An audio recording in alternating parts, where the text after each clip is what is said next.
In this piece, I want to talk about the election of 1868 and how it affected American politics and American life.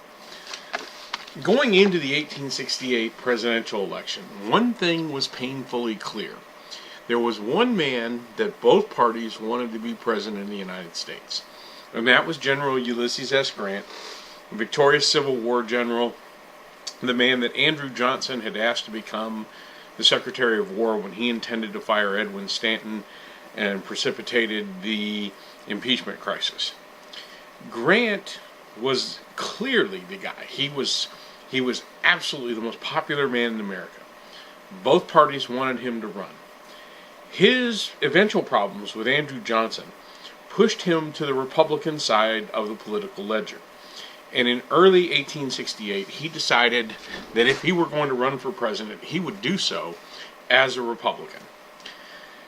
Grant immediately became the odds-on choice, the odds-on favorite for the presidency. His Democratic candidate would be the wartime governor of New York, Horatio Seymour, who defeated Andrew Johnson in the Democratic selection process. Now, what's interesting about this election is that Grant won a clear majority in the Electoral College. Won 214 out of the 294 electoral votes in the election. But surprisingly enough, out of 5.7 million votes cast, Grant won a majority of 307,000 votes out of the 5.7 million cast. So the election turned out to be a lot closer than everybody thought. Seymour himself was called the Great Decliner because he didn't want necessarily to run for president. He had basically been impressed by the Democrats who couldn't find another candidate and said, "Hey, Horatio, you're the guy." And even though he didn't run a powerful campaign and he didn't get out and make his views known, he came remarkably close to winning the presidency.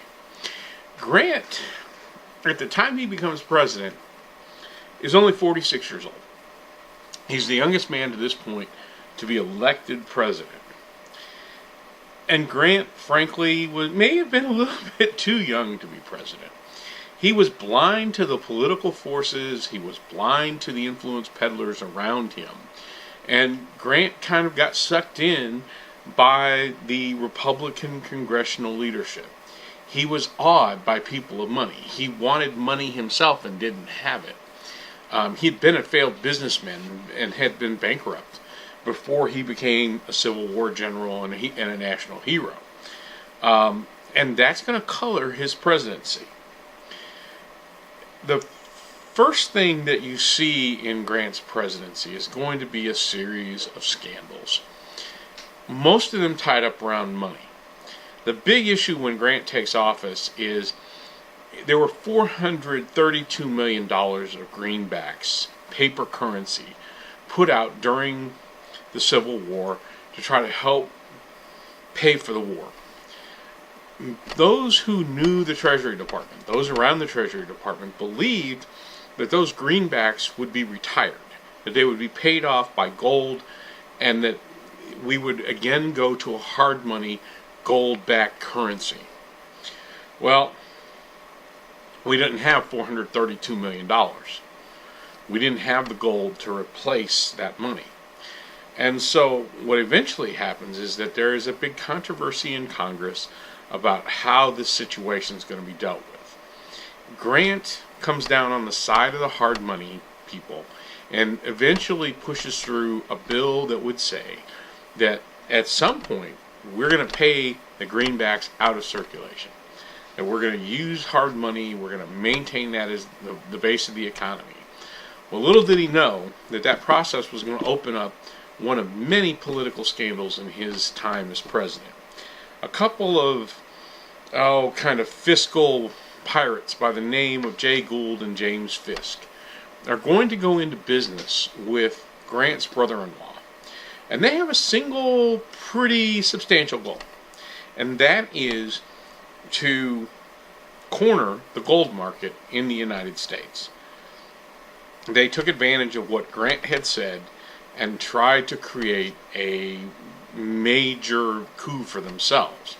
Well, eventually that gold bubble bursts, and it's going to create a financial downfall for the country.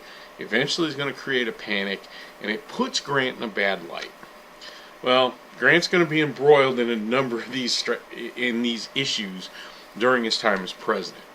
During the 1872 campaign, for instance, there's going to be a scandal called the Credit Mobilier scandal, where shareholders and owners of the Union Pacific Railroad form a sham company to try to milk the profits from the Union Pacific Railroad, capitalizing on all of the transcontinental railroad stuff and the attempt to build a national railroad network. It became a real cause célèbre. Grant's Secretary of War is going to accept bribes from merchants who are trading with Indians at army posts in the West. Post office contracts are going to go to companies or go to individuals offering the biggest kickbacks. The Treasury Department is going to offer 50% commission on the collection of overdue taxes. In short, Republicans are going to come out of this with an incredibly bad name. Everything is going to be seen as corrupt, and there's real doubt as to Grant's leadership and Grant's ability to bring the country together. And that's going to push Southerners in a very different direction. In 1866, in Pulaski, Tennessee, a bunch of young men, a bunch of ex-Confederate soldiers, looking to form a social club. We're going to create a group called the Ku Klux Klan. And we all know the story of the Ku Klux Klan and what it becomes. It's going to start out as a social group. It's going to end up with the groups donning masks and robes and making threats against blacks and white Republicans who support them. And the killing spree is going to begin. Beyond the Ku Klux Klan, similar groups like the Knights of the White Camellia will form in Louisiana. The White Line will form in Mississippi. And they all have the same idea: intimidating blacks, intimidating white Republicans, and trying to maintain their hold on Southern society. Well, the more success they have in localized areas, the more the move spreads.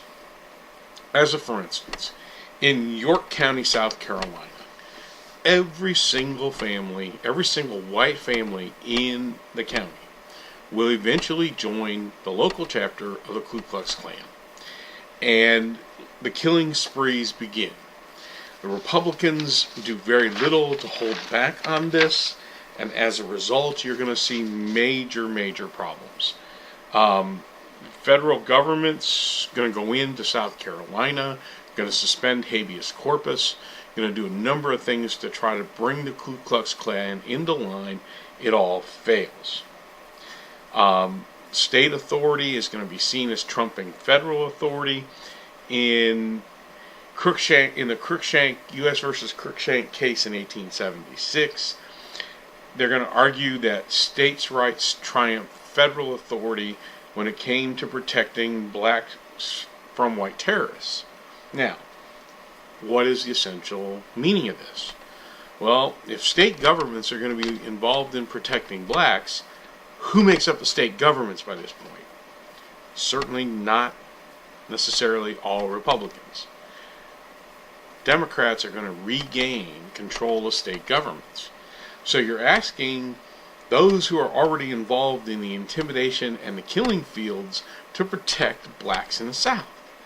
News for you: not going to happen. And as a result of this and other cases, the Ku Klux Klan is going to grow into kind of the pseudo arm of Democrats in the South who want to maintain the Southern lifestyle.